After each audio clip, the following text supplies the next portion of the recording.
Hello students, आज हम start करने जा रहे हैं अपना main topic matrix and determinant. ठीक है, तो सबसे पहले हम मैट्रिक्स के बारे में बात करेंगे, डिटर्मिनेंट्स के बारे में बहुत आगे बात करेंगे। तो अभी हमारा मैट्रिक्स में इंट्रोडक्शन चलेगा और कुछ डेफिनेशंस पे ही बात करेंगे आज। ठीक है, आज न्यूमेरिकल्स पे ही बात नहीं करेंगे, algebra of matrix upon second lecture में पढ़ेंगे। तो देखो, सबसे पहले मैट्रिक्स क्या होता है। ठीक है, तो मैट्रिक्स क्या होता है, तो देखो मैट्रिक्स के बारे में मैं बस इतना सा कहूँगा, matrix is a system of number. ठीक है, अगर कोई ये कहता है कि मैट्रिक्स एक नंबर है तो वो चीज़ गलत है। ठीक है, this is not a number, not a number. और सबसे बड़ी चीज, मैट्रिक्स की कोई वैल्यू भी नहीं होती। ठीक है, मैट्रिक्स की कोई वैल्यू नहीं होती और मैट्रिक्स कोई नंबर नहीं होता। ठीक है, अब मैट्रिक्स क्या होता है, कैसे रिप्रेजेंट करते हैं इसे, कैसे लिखते हैं, क्यों लिखते हैं, उन सब चीज़ों के बारे में बात करेंगे। देखो, मैट्रिक्स को सीधा सा मैं एक लाइन में यही कहूँगा कि matrix is a rectangular arrangements of numbers. अगर किसी को ये डाउट है कि मैट्रिक्स क्यों पढ़ा जाता है, इसकी ज़रूरत क्या है, तो इससे रिलेटेड जब हम क्वेश्चन करेंगे तो अपना पता चल जाएगा कि इसकी ज़रूरत क्यों है। ठीक है, जो थ्योरेटिकल क्वेश्चन रहेंगे उनमें पता चल जाएगा कि जनरल लाइफ में इसका यूज़ क्या है मैट्रिक्स का। ठीक है, matrix is a rectangular arrangement of number.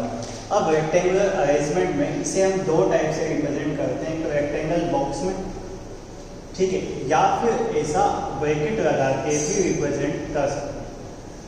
ठीक है, ये दो तरीके होते हैं मैट्रिक्स को रिप्रेजेंट करने के। अब देखो, मैट्रिक्स में हम नॉर्मली इस टाइप से रिप्रेजेंट करेंगे, ये करते हैं तो भी गलत नहीं। ठीक है, अब इस वाले में हम देखेंगे ये रेक्टेंगल है, रेक्टेंगल में कुछ रो होगी, कुछ कॉलम होगी। तो हम सबसे फर्स्ट टॉपिक की बात करते हैं मैट्रिक्स में, ऑर्डर ऑफ मैट्रिक्स। ठीक है, या फिर मैं टॉपिक डालूंगा ऑर्डर। ठीक है, अब ऑर्डर क्या होता है, बिल्कुल फर्स्ट टर्म है जो हमारे मैट्रिक्स में यूज में आना चाहिए। ठीक है, देखो किसी भी मैट्रिक्स में कुछ पर्टिकुलर रो होती है और कुछ पर्टिकुलर कॉलम्स होते हैं। ठीक है, तो जो रो होती है और कॉलम्स होते हैं, देखो रो और कॉलम क्या होते हैं उनके बारे में थोड़ा सा बात कर लेते हैं। देखो मैट्रिक्स में कुछ एलिमेंट लिखे हुए हैं। ठीक है, ये कुछ लिखा हुआ है। ठीक है, तो ये वाले जो भी एलिमेंट है, ये इस साइड से डिनोट कर रहा हूँ। ठीक है, ये कहलाएंगे रो 1 के एलिमेंट।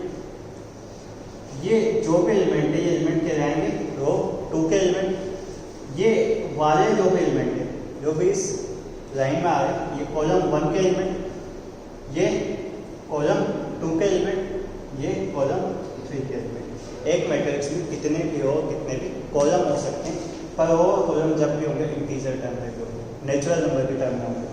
ठीक है, ऐसा नहीं होगा -1 रो है, -1 रो कभी नहीं होती।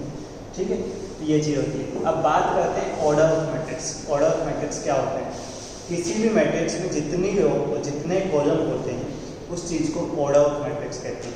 जैसे अगर किसी मैट्रिक्स में, जैसे इस मैट्रिक्स में m पर्टिकुलर रो, जैसे इसमें तो क्या हो रहा है कि 2 रो और 3 कॉलम है। ठीक है, तो इस मैट्रिक्स का जो ऑर्डर है, इस मैट्रिक्स का जो पर्टिकुलर ऑर्डर है वो क्या होगा। ठीक है, ऑर्डर को हमेशा मैं आगे R लिखूंगा, पीछे C लिखूंगा। ध्यान रखें ना, पहले रो फिर बाद में कॉलम। ऑर्डर ऑफ मैट्रिक्स को मैं यही लिखूंगा। ठीक है, आगे रो और पीछे कॉलम। तो अब इस ऑर्डर पे थोड़ी सी बात और करते हैं। ठीक है, ऑर्डर। ठीक है, अब अगर मुझसे कहा जाए कि किसी भी मैट्रिक्स में टोटल नंबर ऑफ एलिमेंट्स कितने होंगे, मैट्रिक्स के अंदर एलिमेंट की बात की जाए, तो मैं क्या करूँगा, ऑर्डर जो भी होगा ना उसका प्रोडक्ट ले लूँगा, तो टोटल नंबर ऑफ एलिमेंट्स आ जाएंगे। 2 × 3 6 आ गया, फिर total number of possible element, total number of element आ जाएंगे। वो एलिमेंट कुछ भी हो सकते हैं। ठीक है, total number of elements in matrix is equal to R × C, और यही ऑर्डर होता है। ठीक है, अब हमसे अगर पर्टिकुलरली पूछा जाए, क्या पूछा जाए कि कोई ऑर्डर दे दिया जाए। ठीक है, कोई ऑर्डर या कह सकते हैं प्रोडक्ट ऑफ ऑर्डर दे दिया जाए, कि इस पर्टिकुलर ऑर्डर के कितने मैट्रिक्स हो सकते हैं, इस पर्टिकुलर नंबर से कितने डिफरेंट मैट्रिक्स बन सकते हैं। लेट्स सपोज मैं लिखता हूँ, बस टॉपिक लिखता हूँ थोड़ा सा, total number of possible matrix की अगर बात की जाए, ठीक है, total number of possible matrix की बात की जाए, लेट्स सपोज मेरे को नंबर दे दिया जाता है 6, ठीक है। अगर किसी मैट्रिक्स का ठीक है ऑर्डर के जो डिजिट्स हैं उनका प्रोडक्ट 6 है, तो इससे कितने पॉसिबल मैट्रिक्स बन सकते हैं डिफरेंट ऑर्डर के। तो देखो अगर मैं करना चाहूँ तो लिखूँगा 1/6 का मैट्रिक्स बन सकता है जिसमें 1 रो और 6 कॉलम होंगे, ठीक है।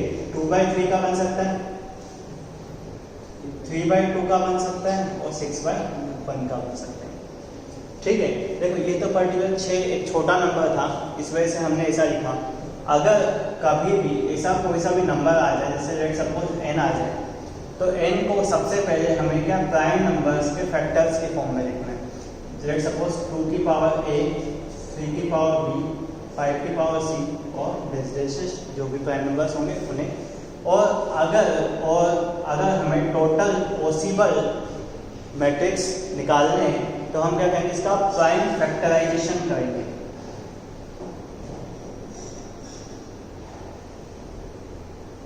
प्राइम फैक्टराइजेशन, अब बात आती है प्राइम फैक्टराइजेशन करते कैसे। कुछ भी नहीं करना है, प्राइम नंबर्स की जो पावर्स है उनमें एक ऐड करना है और प्रोडक्ट कर देना है।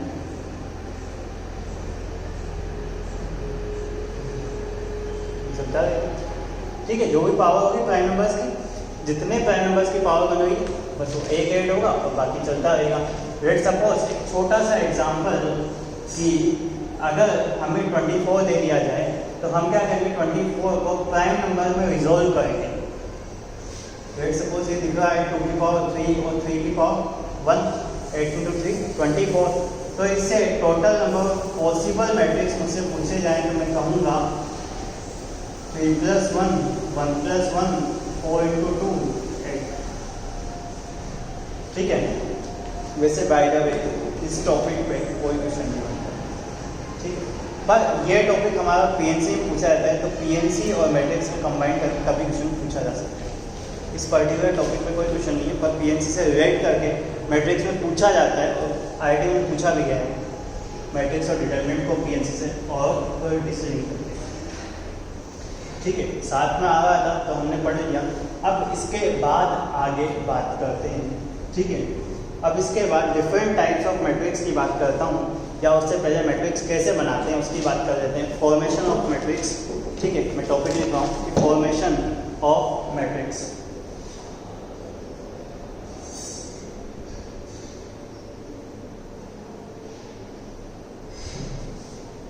ठीक है। फॉर्मेशन ऑफ मैट्रिक्स में टॉपिक लिखता हूँ तो देखो मेरे को ऐसा कहा जाता है, हर क्वेश्चन में ऐसा कहा जाएगा कि एक कोई मैट्रिक्स है जिसका नाम है Aij, ठीक है। ए मैट्रिक्स का नाम है, आई जो है मैट्रिक्स में रो को डिनोट कर रहा है और जे कॉलम को, ठीक है। Aij में जो एलिमेंट है वो कुछ ऐसे हैं Aij, और जहाँ पे मैट्रिक्स का ऑर्डर जो है वो m × n है, ठीक है। m × n की वैल्यू मेरे को दी जाएगी कि m और n क्या होंगे, और इसकी कंडीशन पर्टिकुलर एलिमेंट की कंडीशन ऐसी है 2i - j/3, यहाँ पे कैप में लगेगा, ठीक है। और कहा जाता है फॉलोइंग दिस कंडीशन, इस कंडीशन को फॉलो करते हुए एक लेट सपोज 2 × 3 का मैट्रिक्स फॉर्म कीजिए, ठीक है। क्वेश्चन के पर्टिकुलर इंग्लिश लैंग्वेज में लिख भी रहा हूँ, पर हाँ ऐसी कुछ लैंग्वेज होती है क्वेश्चन की कि form A matrix whose order is 2 × 3 which follows such conditions, ठीक है।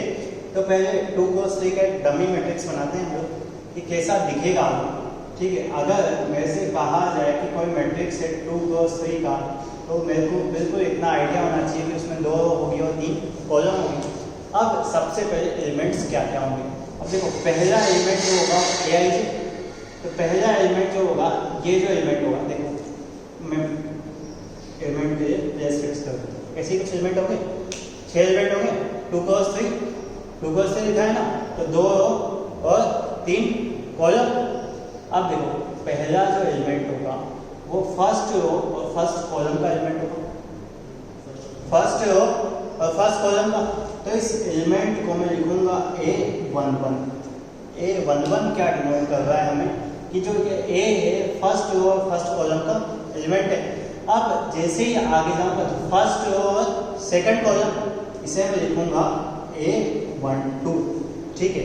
अब जैसे ही आगे जाऊंगा तो फर्स्ट रो और थर्ड कॉलम A13, ठीक है। फर्स्ट रो से मेरा काम कंप्लीट हो गया।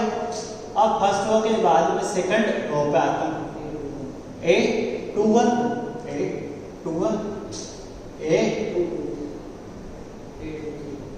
ठीक है। हमारे पास थर्ड रो का काम नहीं है, इस वजह से हम यहाँ पे स्टॉप हो गए। थर्ड रो का काम होता 31 32 33।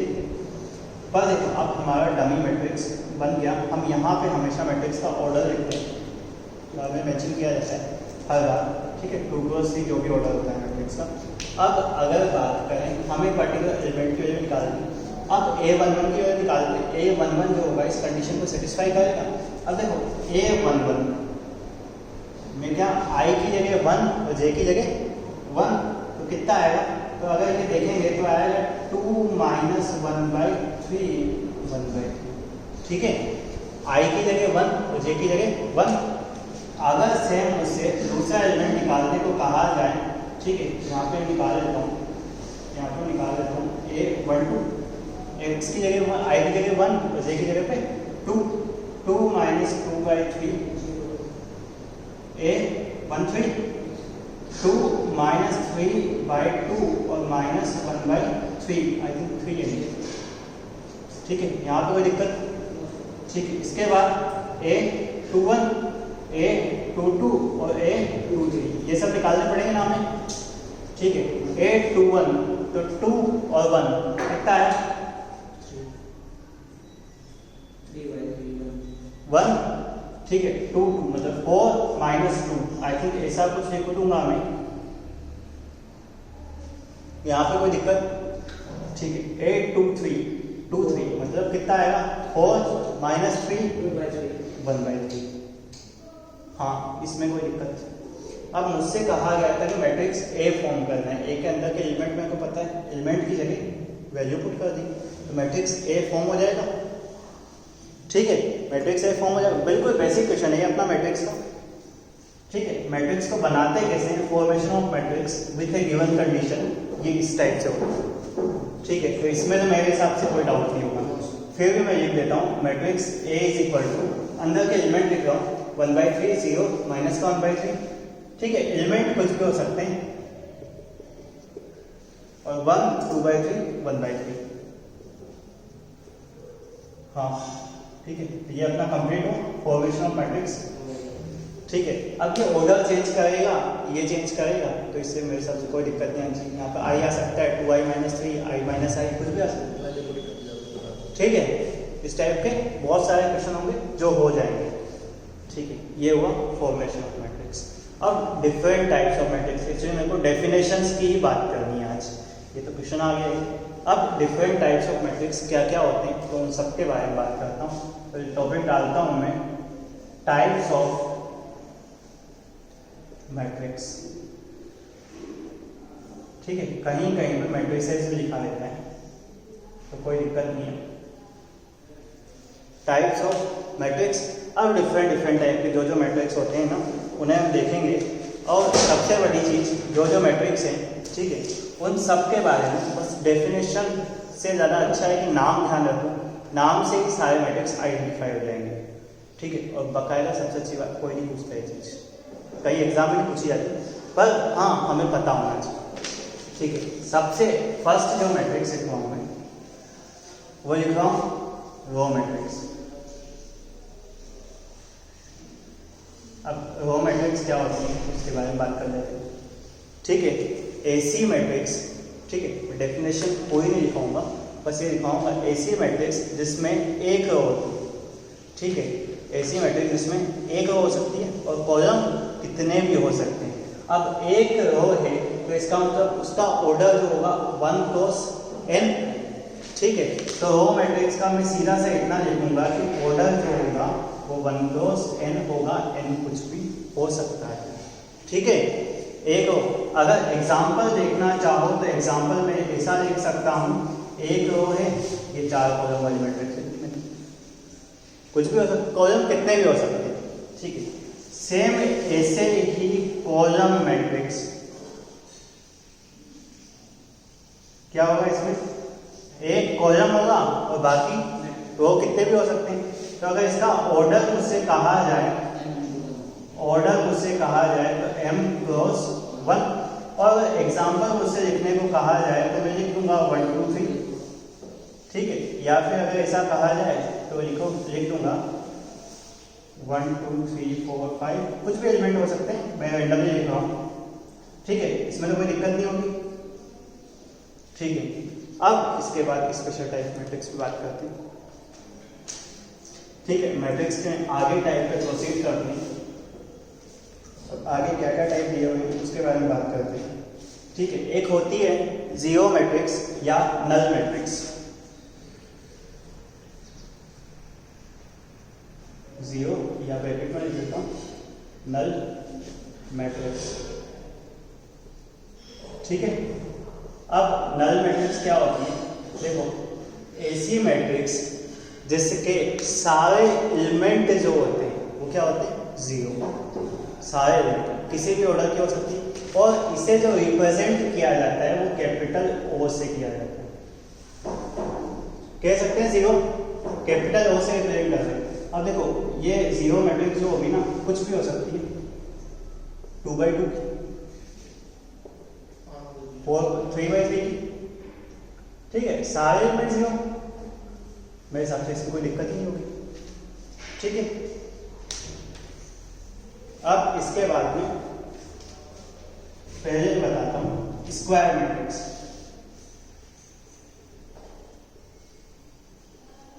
ठीक है, स्क्वायर मैट्रिक्स क्या होती है। ठीक है, डेफिनेशन लिखना थ्योरेटिकल लिखने पे इतना इंटरेस्टेड मैं भी नहीं हूं। ठीक है, स्क्वायर मैट्रिक्स क्या होती है, ऐसी मैट्रिक्स जिसमें रो और कॉलम इक्वल। ऑब्वियसली तुम देखो ये रेक्टेंगल बन रहा है, ये भी रेक्टेंगल बन रहा है। स्क्वायर क्या होता है, जितने रो उतनी कॉलम। ठीक है ना, जितना इधर जा रहे उतना इधर जाएंगे तो स्क्वायर बन जाएगा। तो स्क्वायर मैट्रिक्स की कंडीशन बस इतनी सी है कि row is equal to column. क्या लिख सकता हूँ, m is equal to n। इसमें कोई डाउट नहीं। ठीक है, एक स्क्वायर मैट्रिक्स में लिख देता हूँ 3x3 का a11 12 13 21 22 23 31। ठीक है ना, अब बात करते हैं प्रिंसिपल डायगोनल। देखो डायगोनल क्या होता है, डायगोनल जैसा कि आप लोग पढ़ चुके हैं 10th क्लास में, एक ये डायगोनल होता है, एक ये डायगोनल होता है। अब मैं प्रिंसिपल डायगोनल की बात कर रहा हूँ। प्रिंसिपल डायगोनल के बारे में दो कंडीशंस दी जाती है। ठीक है, दो डेफिनेशन दी जाती है। ठीक है, दो डेफिनेशन ये कहा जाता है कि मैट्रिक्स में जो फर्स्ट एलिमेंट स्टार्ट होता है ना, उससे जो डायगोनल स्टार्ट होता है उसे हम प्रिंसिपल डायगोनल कहते हैं। ठीक है, एक तो ये डेफिनेशन दी जाती है। एक और ऐसा कहा जाता है कि मैट्रिक्स में वो सारे एलिमेंट जिनमें i और j इक्वल होता है वो प्रिंसिपल डायगोनल में राइट करते हैं। तो अगर जब भी डायगोनल की बात करूंगा तो यही डायगोनल की बात करूंगा, इस वाले की कभी नहीं करूंगा। अगर डायगोनल की बात की जाए तो इसी डायगोनल की बात होगी। देखो प्रिंसिपल डायगोनल में सीधी सी बात है, i is equal to j। यहाँ तक ठीक है। ठीक है, प्रिंसिपल डायगोनल की बात हुई। ठीक है, एक छोटा सा टॉपिक प्रिंसिपल डायगोनल के ऊपर, छोटा सा हेडिंग है। ठीक है, अगर जैसे इस चीज के ऊपर जे में क्वेश्चन आ जाता है कभी बार, ठीक है, तो 5वां पॉइंट में लिखूंगा ट्रेस ऑफ मैट्रिक्स। अब देखो हमने डायगोनल की बात की है, तो ट्रेस में डायगोनल का कुछ ना कुछ और होगा। ठीक, अब ट्रेस ऑफ मैट्रिक्स, अगर इस मैट्रिक्स के मेरे को ट्रेस निकालने का है, बार बार लिखूंगा नहीं, एक ही मैट्रिक्स है।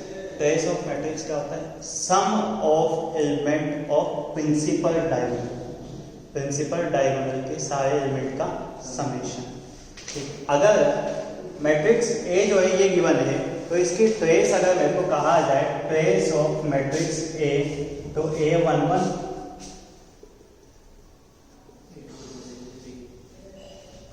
सबसे आसान चीज है ट्रेस निकालना, कुछ भी नहीं करना है, जितने डायगोनल एलिमेंट है उन सबका समेशन कर दो,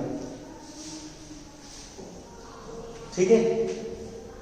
अब स्क्वायर मैट्रिक्स को मैं कुछ दो पार्ट में डिवाइड करता हूँ, ठीक है। यहाँ तक हो गया, ठीक है।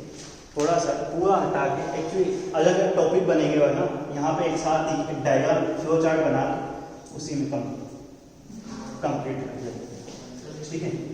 तो एक फ्लो चार्ट बना रहा हूँ, स्क्वायर मैट्रिक्स को दो टाइप्स में डिवाइड किया है। ये हुआ है अपने स्क्वायर मैट्रिक्स। अब स्क्वायर मैट्रिक्स तो पता ही है, रो और कॉलम इक्वल होंगे और साथ में ये प्रिंसिपल डायगोनल जो होगा वो बीच वाला फर्स्ट वाला डायगोनल होगा, ठीक है। अब दो टाइप में इसे डिवाइड करता हूँ, ठीक है। टाइप्स ऑफ मैट्रिक्स सर्वर है, ठीक है। सबसे पहले मैं लिखूंगा इसमें, सबसे पहले मैं इसमें लिखूंगा ट्रायंगुलर मैट्रिक्स, ठीक है। और इधर लिखूंगा डायगोनल,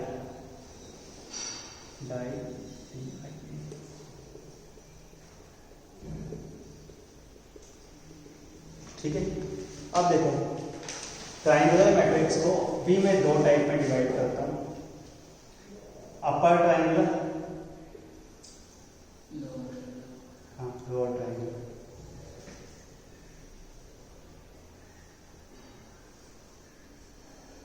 ठीक है। और डायगोनल मैट्रिक्स क्या होती है उसके आगे बात करेंगे, पहले अपर ट्रायंगुलर की बात करेंगे, ठीक है। अपर ट्रायंगुलर में कुछ कंडीशन लिखता हूँ, कंडीशन नहीं समझ में आ रही है कोई दिक्कत नहीं, एग्जांपल देखें सब कुछ क्लियर हो जाएगा।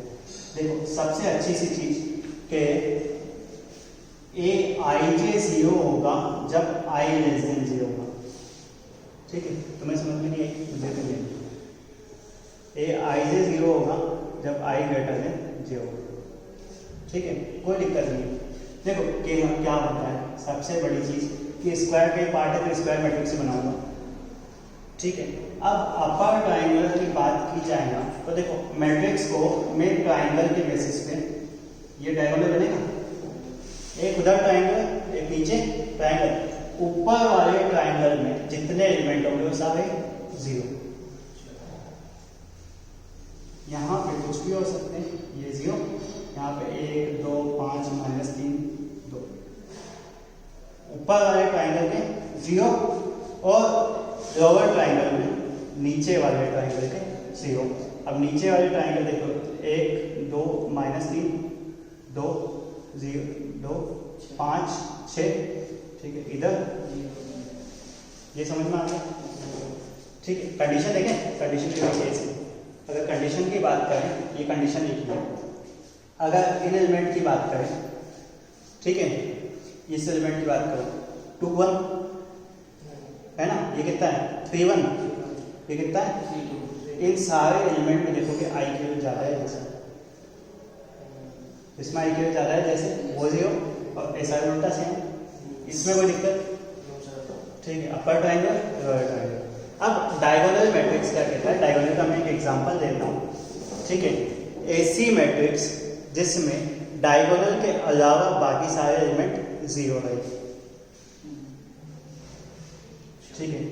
Accept diagonal all element are 0, और डायगोनल भी कौन सा, प्रिंसिपल डायगोनल। तो देखो यहाँ पे लिख सकता हूँ A B C, कुछ भी हो सकते हैं, डिफरेंट डिफरेंट, ठीक है, ठीक है। अब ये तो हुआ डायगोनल मैट्रिक्स, इसके बाद इसी में सेकंड आता है स्केलर मैट्रिक्स, ठीक है। अब इसी का छोटा वाला है, इसकी प्रॉपर्टी तो फॉलो करेगा इसी। अब देखो स्केलर मैट्रिक्स क्या होता है, ऐसा मैट्रिक्स जिसमें डायगोनल के अलावा तो बाकी सब 0 और डायगोनल वाले जो है वो सारे सेम होंगे, जैसे 5 5 5, ठीक है।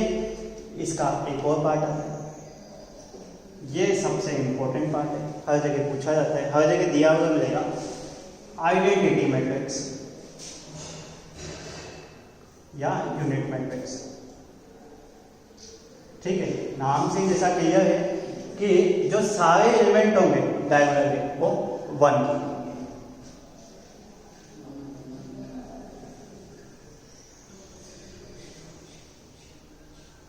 इसे आई से रिप्रेजेंट कर।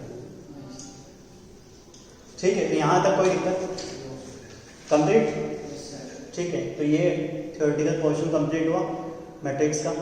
इतना ही थ्योरी है, इससे ज़्यादा थ्योरी नहीं है मैट्रिक्स। ठीक है, थैंक यू।